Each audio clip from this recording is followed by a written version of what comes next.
Trump on killer Putin, U.S. not so innocent. Trump defends killer Putin. Do you think our country is so innocent?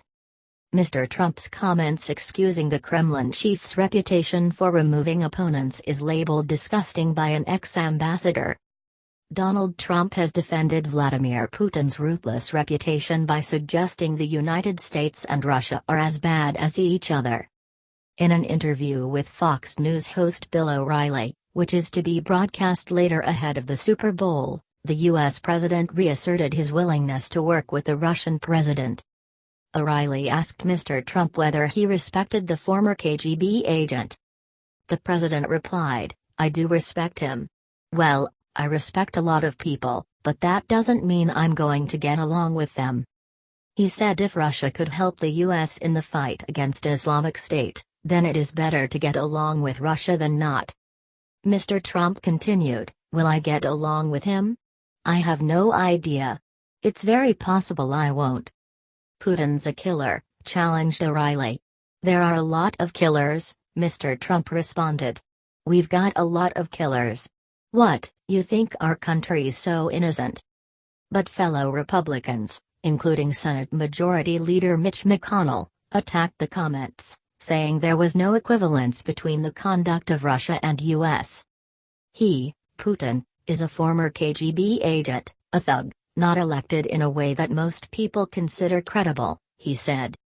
And Michael McFaul, a former ambassador to Moscow, said, "This moral equivalency that Trump continues to draw between the USA and Russia is disgusting." Last week, the two world leaders held their first official phone call.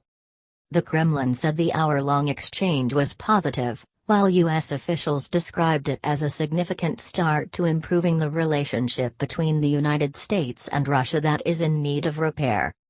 It is not the first time Mr. Trump has defended his Russian counterpart. When Mr. Obama expelled 35 suspected Russian spies from the U.S. in December, and imposed sanctions on 2 Russian intelligence agencies over their involvement in hacking political groups prior to November's election, Mr. Trump applauded Mr. Putin's response. British PM Theresa May has also warned Mr. Trump to be wary. Citing former U.S. President Ronald Reagan, she urged the right approach to Russia should be to engage but beware during her recent official visit to the U.S. for face-to-face talks with Mr. Trump. President Putin has fired off his own compliments in Mr. Trump's direction in the past, describing him as very flamboyant and unquestionably talented during the White House race. "Nobody believed that he would win except us," the Russian leader said at his annual end-of-year news conference.